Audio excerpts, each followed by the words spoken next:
அவருடைய சொந்த ரத்தத்தினாலே நம்மை பாவங்களிலிருந்து விடுதலையாக்கி என்னை இந்த பிரபஞ்சத்தை கட்டியிருந்த கைராய பாவத்தை அவர் துண்டித்தபடியினாலே இனி இந்த பிரபஞ்சம் என்னை மேற்கொள்ள முடியாது.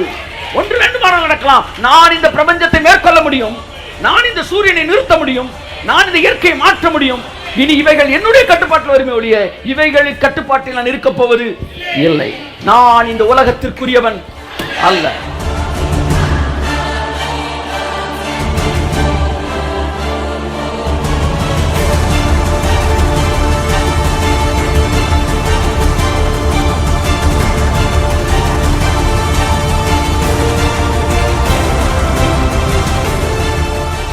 பழைய ஏற்பாட்டில் சொல்றாரு, உனக்கு வியாதிக்கு வராம இருக்கிறதுக்கு நான் என்ன செய்வேன்னா அப்பத்தையும் தண்ணீரையும் நான் ஆசீர்வதிச்சு வியாதியை ஒண்ணுலேருந்து விலக்க வேண்டாம்.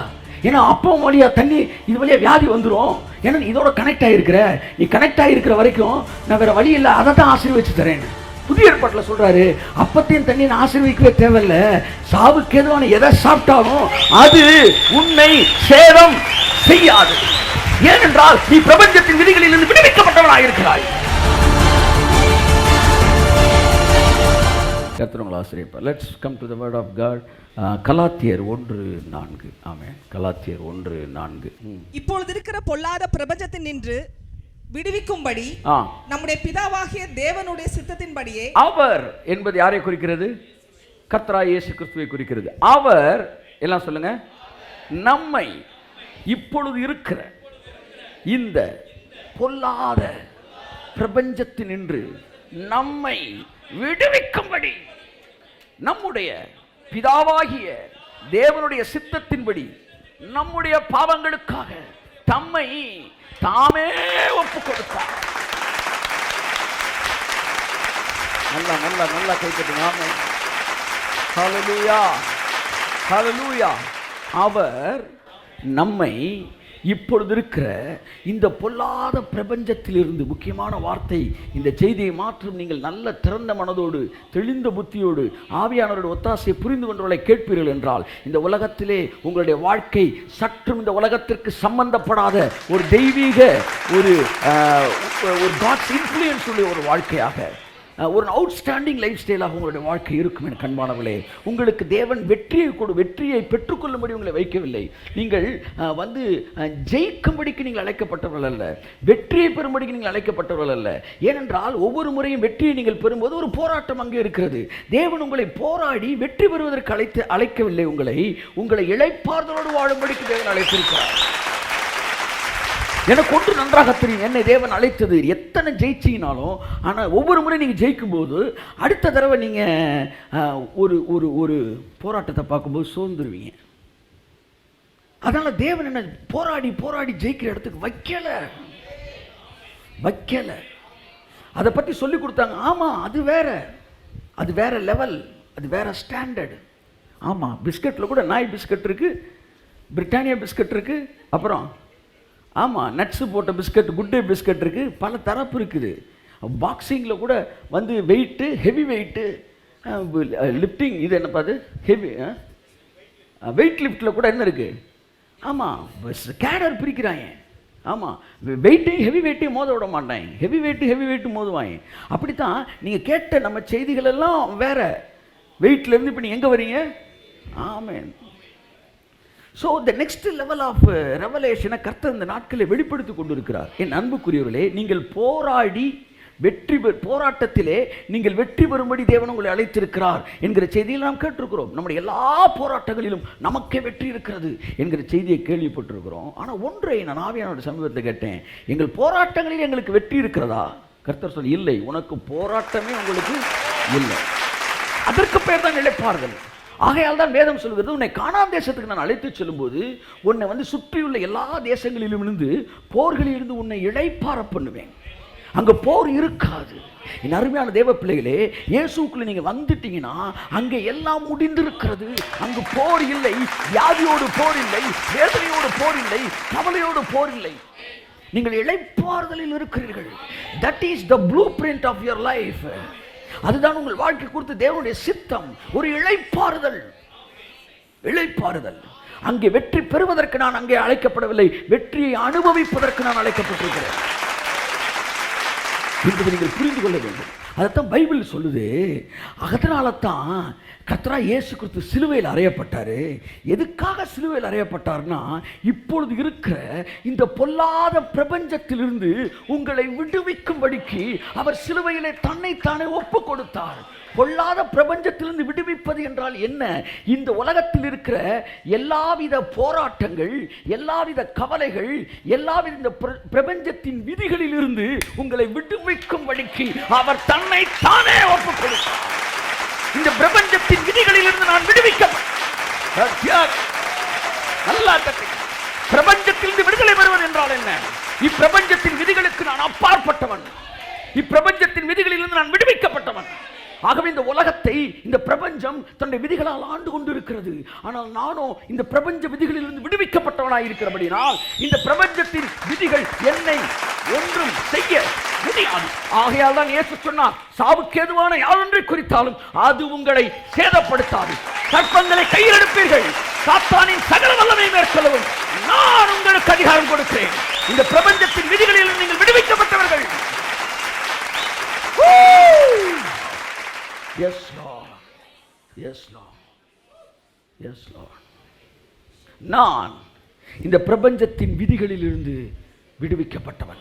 இயேசு கிறிஸ்து பேசின எல்லா வசனங்களையும் நீங்க இந்த ஆங்கிள் இருந்து பார்த்தா, ஓ அதனால தான் இவன் இப்படி சொன்னாரா அப்படின்னு தெரியும். இந்த பிரபஞ்சத்தை, இந்த ஜனங்களை இப்பிரபஞ்சத்தின் விதிகள் ஆண்டு கொண்டிருக்கிறது.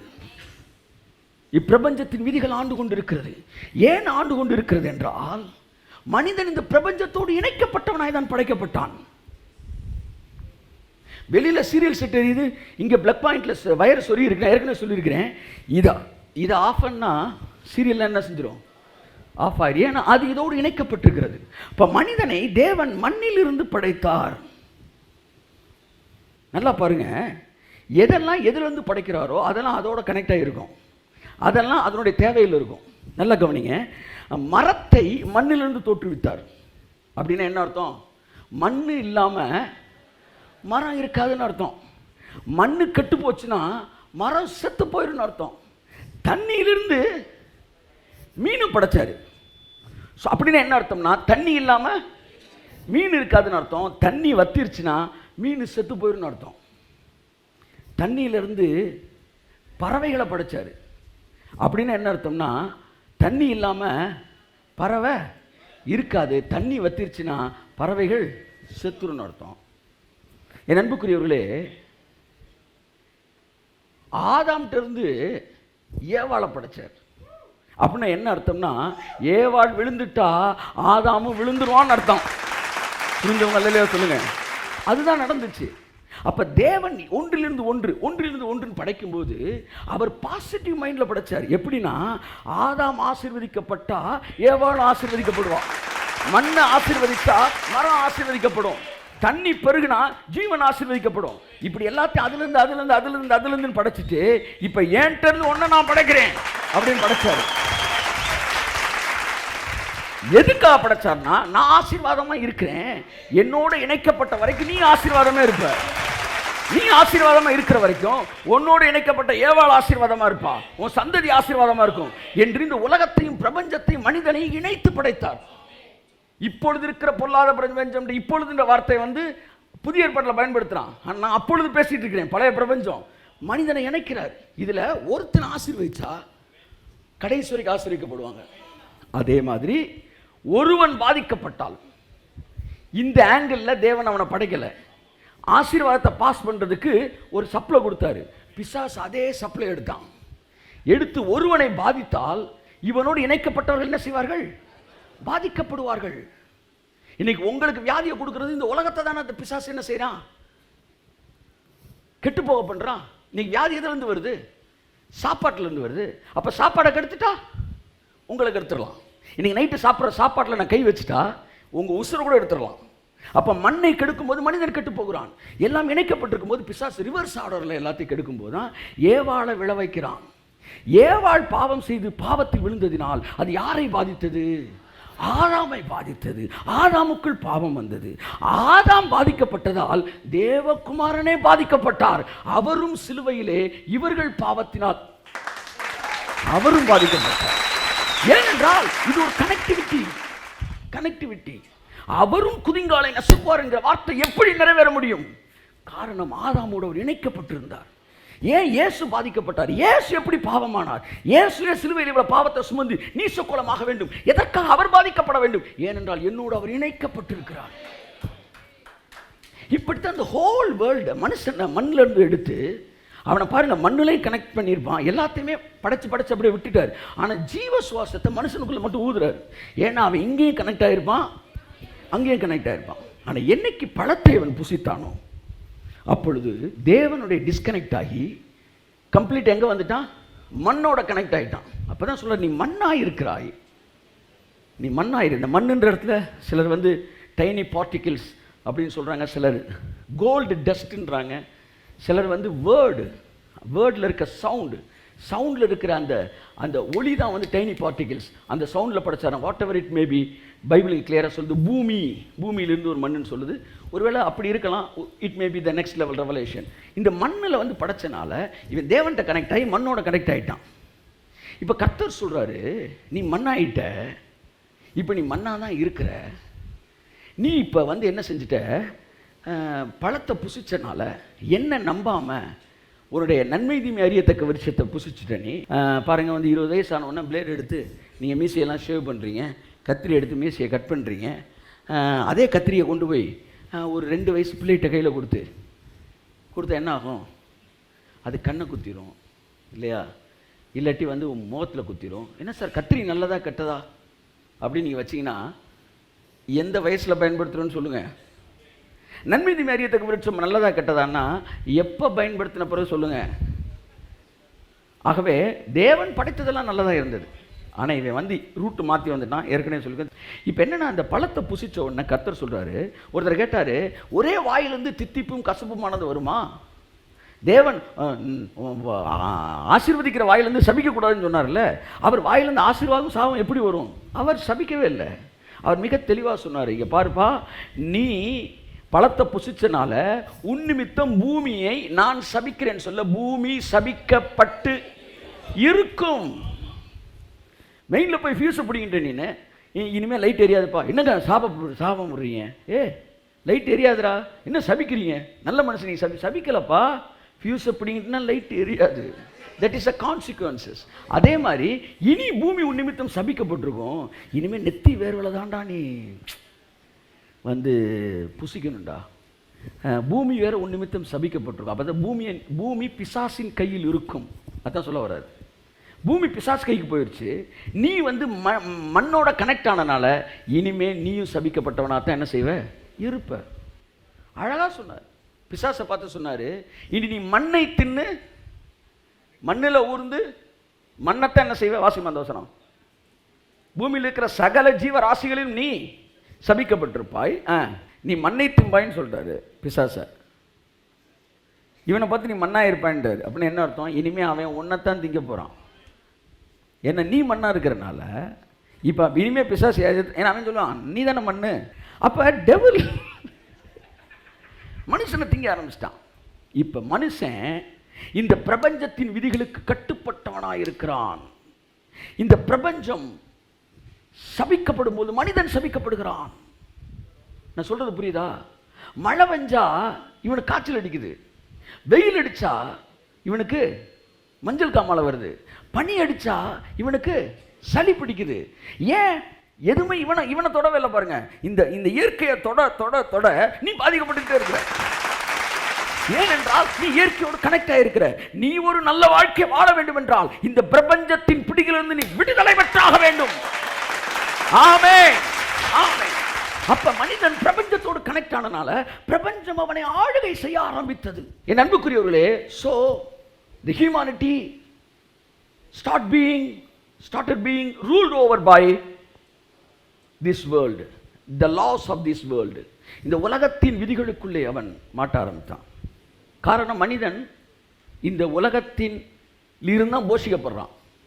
மனுஷனுக்கு சூரியன் தேவை, மனுஷனுக்கு காற்று தேவை, மனுஷனுக்கு சந்திரன் தேவை, மனுஷனுக்கு பழங்கள் தேவை, மனுஷனுக்கு வந்து சாப்பிட்றதுக்கு எல்லாம் தேவை. இது எல்லாம் இந்த உலகத்தில் இருக்குது. ஸோ இந்த உலகம் பிசாசின் பிடியில் கடந்து வந்தபடினால் அல்லது நீங்கள் சொல்கிற மாதிரி மால் ஃபங்க்ஷன் ஆனபடினால் மனிதன் வந்து அதோடு இணைக்கப்பட்டு அவனும் அதிலே பாதிக்கப்பட்டவனாக இருக்கிறான். இந்த மனிதனையும் இந்த உலகத்தையும் கனெக்ட் பண்ணி ரூல் ஓவர் பண்ண வச்சது மனிதனுடைய பாவம். இப்போ இந்த பாவத்தை டிஸ்கனெக்ட் பண்ணிட்டா மனுஷன் இந்த பிரபஞ்சத்திலிருந்து விடுதலை ஆகிடுவான். அதற்கு பிறகு இந்த பிரபஞ்சத்தின் விதிகள் இவனை பாதிக்க முடியாது. மெடிக்கல் சயின்ஸோட விதிகள் மனிதனை ரூல் ஓவர் பண்ண முடியாது. இயற்கை மனிதனை பாதிக்க முடியாது. ஆச்சரியமான ஒரு விஷயத்தை சொல்லுகிறேன், எல்லா விதிகளும் அவனை பாதிக்க முடியாது. புவியீர்ப்பு விதி உட்பட, புவியீர்ப்பு விசை உட்பட அந்த விதி கிராவிடேஷனல் ஃபோர்ஸ் லா வரைக்கும் அவனை ஆளுகை செய்ய முடியாது. ஆமென்.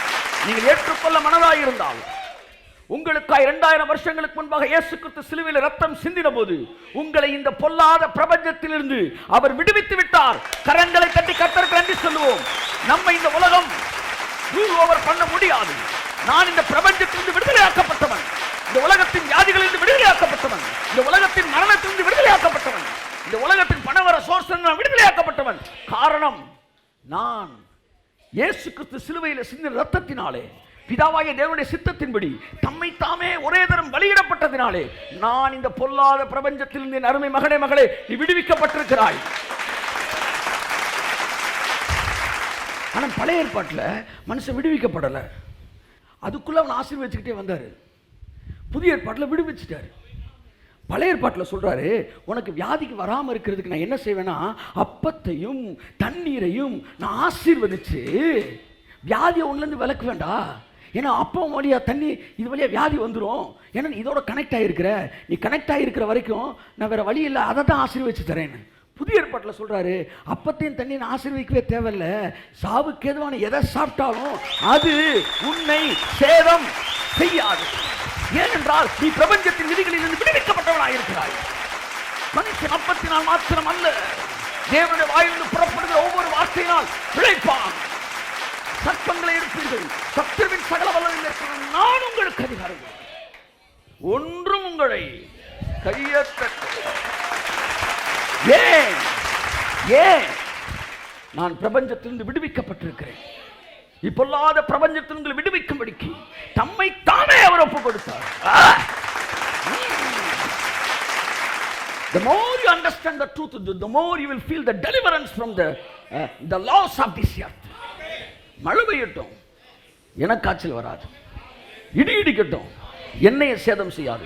ஏனென்றால் நான் பிரபஞ்சத்திலிருந்து அப்பாற்பட்டவன். என் அருமைக்குரியவர்களே, ஆதாம் பழத்தை புசித்தபோது கர்த்தர் சொன்னார், நீ மண்ணாய் இருக்கிறாய், மண்ணுக்கு திரும்புவாய், மண்ணுக்கு திரும்ப மட்டும் முகத்தின் வேர்வையினால் தான் நீ என்ன செய்வாய், நீ புசிப்பாய். எது வரைக்கும் நீ விடுவிக்கப்பட முடியாது. நீ உள்ளதான் லாக்காய் தான் இருப்ப. நீ மண்ணுக்கு திரும்ப மட்டும், அதாவது உன் ஜீவன் போய் உன் உசிறு நீ விடும்போது நீ இறந்தா தாண்டா, மரணம் வரும்போது தான் பிரபஞ்சத்திலிருந்து விடுவிக்கப்படுவாய், விடுதலை செய்யப்படுவாய்ன்னு சொன்னார். ஆமென் சொல்லுங்க. இப்போ பிதாவாகிய தேவன் சொல்லிட்டாரு, நீ செத்தா தானே உனக்கு விடுதலைன்னு. ஆனால் குமாரனாய கிறிஸ்து உங்களை விடுவிக்கும் போது பிதா கொடுத்த ரூலை ஓவர்டேக் பண்ணாம, அதை உடைக்காம, அதை பிரேக் பண்ணாம செத்தா தானே, செத்தா விடுதலை இருக்குல்ல. அப்ப நான் செத்துறேன். பவுல் சொல்றான், நான் கிறிஸ்துவுடனே கூட சிலுவையில் அறையப்பட்டேன், நான் கிறிஸ்துவுடனே கூட சிலுவையில் மரித்தேன், ஆனாலும் உயிரோடு இருக்கிறேன். இயேசு சொன்னார், நான் மரித்தேன் ஆனாலும் உயிரோடு இருக்கிறேன். பவுல் சொல்றான், நானும் மரித்தேன் ஆனாலும் உயிரோடு இருக்கிறேன். அவரை பற்றும் விசுவாசத்தினாலே இனி நான் அல்ல, கிறிஸ்து என்னில் ஜீவிக்கிறார். ஸோ ஒரு மனிதன் மரிச்சிட்டான்னா, இப்போ உங்களுக்கு நான் தெளிவாக சொல்கிறேன், ஒரு மனுஷன் செத்துட்டான்னா அவனுக்கு வியாதி வருமா? சத்தமாக சொல்லுங்க.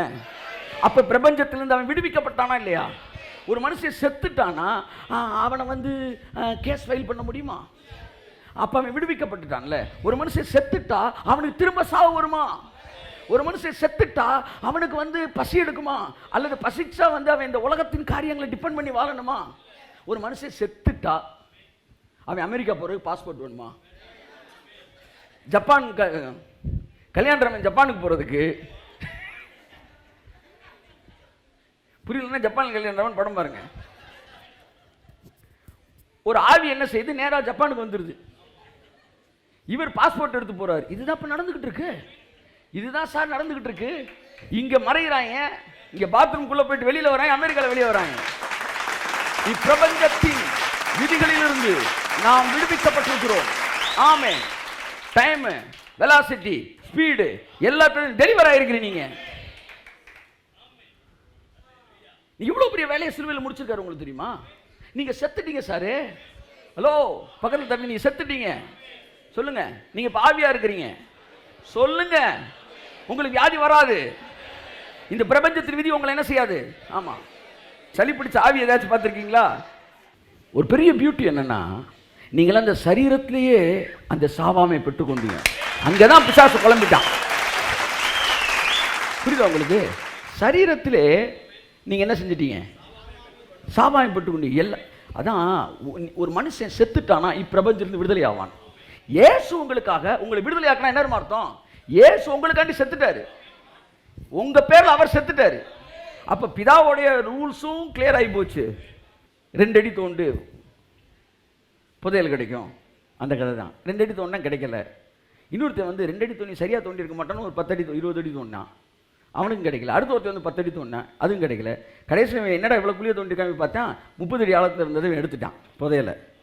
ஆனாலும் வாங்கிட்டு ஆண்டவரே, நீங்கள் 2 அடி தானே சொன்னீங்க, 2 அடி தோண்டினா கிடைக்கும்னு சொன்னீங்க, 30 அடி தோண்டி தானே கிடைச்சிருக்கு. நீ எத்தனை அடி தோண்டினு? 2 அடி தோண்டினா கிடைக்கும். 2 அடி தோண்டி கிடைச்சிச்சு உனக்கு, செத்தாதான் விடுதலை அப்படின்னு சொன்னார். இப்போ நீ செத்துட்ட. அதனால பிரசங்கி எழுதுகிறான், மரித்தவர்கள் மௌனத்தில் இறங்குகிறார், மனித்தவர்களும் மௌனத்தில் இறங்குறோம். அவன் ரொம்ப வந்து பதறவே மாட்டாங்கண்ணா, அப்படியே மௌன குருவாயிராங்க. கூட அம்புட்டு நம்ம தெரியும். இவர்களுக்கும் இந்த உலகத்திற்கும், இந்த உலகத்தில் நடக்கிற எந்த விஷயங்களுக்கும் செத்தவனுக்கு சம்பந்தமே இல்லை. ஒரு இடத்துல சொல்றான், இந்த உலகத்தில் நடக்கிற எந்த விஷயத்துக்கு அவனுக்கு சம்பந்தம் இல்லையே. நான் செத்து இருந்திருக்கலாமே, நல்லா இருந்திருக்குமே, அப்ப இந்த உலகத்தில் எது என்ன பாதிச்சிருக்காதேன்றான். ஆமா, மரணம் ஒரு விடுதலை. அந்த விடுதலையை நீங்கள் மறிக்காமலே உங்களுக்கு கொடுத்தார். கைத்தட்டுங்க. அந்த வாழ்க்கையை உங்களுக்கு மறிக்காமலே தேவன் கொடுத்தார். அந்த விடுதலை உங்களுக்கு மறிக்காமலே தேவன் கொடுத்தார். பிரசங்கி சொல்றாரு, இந்த உலகத்தின் காரியங்களுக்கு அவனுக்கு வந்து என்ன இல்லை, சம்பந்தம் கிடையாதுன்னு. யோபுவும் சொல்றாரு, உலகத்தின் காரியங்களுக்கு சம்பந்தம் இல்லைன்னு. முடிஞ்ச அர்த்தத்தோட நான் எடுத்து காட்டுறேன். வாசுமா. உயிரோடு இருக்கிறவர்கள் தாங்கள் மரிப்பதை அறிவார்களே, மரித்தவர்கள் ஒன்றும் அறியார்கள். இனி அவர்களுக்கு ஒரு பலனும் இல்லை, அவர்கள் பேர் முதலாய் மறக்கப்பட்டிருக்கிறது. பாத்தீங்களா? இனி நான் அல்ல, பேர் மறந்துருச்சு பாருங்க, கிறிஸ்துவே. அப்ப செத்துட்டோம்னா இனிமே நம்ம பேருக்கு எதுவுமே கிடையாது. அவர்கள் இனி ஒன்றுமே அறியார்கள். இந்த உலக ஒன்றுமே. சார் கேன்சர் வந்தால் செத்துருவாங்களே தெரியலையே சார். சார் வந்து டிபி வந்தால் வந்து சுகமாகாதாமே தெரியாது சார். எனக்கு இந்த இன்ஃபர்மேஷன் தேவையில்லை சார், ஏன்னா எங்கள் விதியே வேற சார். ஆமேன் சொல்லுங்க. ஆமேன் ஆமேன் ஆமேன் ஆமேன். எனக்கு ஒரு மாத்திரை பேர் தெரியாது சார். இப்போ தான் முந்தானத்தை டெய்ஜின் ஏதோ ஒரு மாத்திரை அண்டு என்ன சில்லு, ஜெல்லு சில்லு. என்னன்னா வந்து நல்லா கவனிங்களேன், வந்து மாத்திரையே தெரியாது. என்ன அந்த காலத்தில் அனாசின் அட்வர்டைஸ்மெண்ட் பார்த்துருக்கேன், அவ்வளோதான். ஏன் நான் மாத்திரையே சாப்பிட்டதில்லை 28 வருஷமா. எனக்கு அந்த ஸ்டெப்சில் சாப்பிட்ருக்கேன், அந்த இது என்னது அது சொன்னீங்க ஜெலிசில், அது கூட எல்லாம் மிட்டாயமாக இருந்தால் நாங்கள் சாப்பிடுவோம். ரொம்ப ரேராக எங்கேயோ யூஸ் பண்ணுறோம். 10-15 வருஷத்துக்கு ஒரு தடவை ஒரு சின்ன பில்ஸ், அவ்வளோ. 20 வருஷத்துக்கு ஒரு தடவை. மொத்தத்துக்கு மாத்திரை எத்தனை சாப்பிட்ருக்கீங்கன்னு பார்த்தீங்கன்னா 28 வருஷத்தில் ஒரு 3 தடவை 4 தடவை சாப்பிட்ருக்கலாம். நான் 3 முறை அல்லது 4 முறை. இப்போ எனக்கு வந்து தெரியலையே, தெரியாதனால நான் வியாதியாக இருக்கேன். சிலர்கிட்ட போய் உட்காருங்க, அம்பூட்டு மருந்துன்னு சொல்லுவாங்க. டாக்டரை சொல்லலை, 2 பேருக்கு மருத்துவம் நல்லா தெரியும். ஒன்று டாக்டர், இன்னொன்று பேஷண்ட்டு, க்ரானிக் பேஷண்ட்டு. கடன்னு சொல்லுவான். டாக்டராக இருந்து சொல்கிறது நல்லது, பேஷண்ட்டாக இருந்து இது அன்னெசரி நாலேஜ். ஆமாம். மரித்தவர்கள் ஒன்றும் அறியார்கள், எங்களுக்கு ஒன்றுமே தெரியாது. ஆமாம், ஏனென்ற பிரபஞ்சத்தின் விதிகளில் நாங்கள் விடுதலையாக்கப்பட்டிருக்கிறோம். பிரபஞ்சத்தின் சட்டத்திலிருந்து நாங்கள் விடுதலையாக்கப்பட்டிருக்கிறோம். இந்த பிரபஞ்சத்தின் எல்லா காரியங்களும் விடுதலையாக்கப்பட்டிருக்கிறோம். இந்த பிரபஞ்சம் பிசாசுக்குள் இருக்கிறது. இப்பிரபஞ்சத்தின் அதிபதி என்னென்ன கொடுக்குறான்? வியாதி கொடுக்குறான், வேதனை கொடுக்குறான், கண்ணீர் கொடுக்குறான், கவலை கொடுக்குறான். இது எல்லாத்துலையும் விடுதலை ஆயிட்டீங்க சார். பைபிள் அப்படி தான் சொல்லுது, விடுதலையாக்கப்பட்டிருக்கிறீர்கள். அடுத்து சயின்ஸும் இந்த எர்த்தோட கனெக்ட் ஆனது. ஆனால் நீங்கள் சயின்ஸ்லேருந்து டெலிவர் ஆகிருக்கிறீங்க. அதனால நீங்க மிரக்கல சயின்ஸ் வச்சு நீங்க கூர்ந்து கவனிக்க யோசிக்க வேண்டிய அவசியம் இல்லை.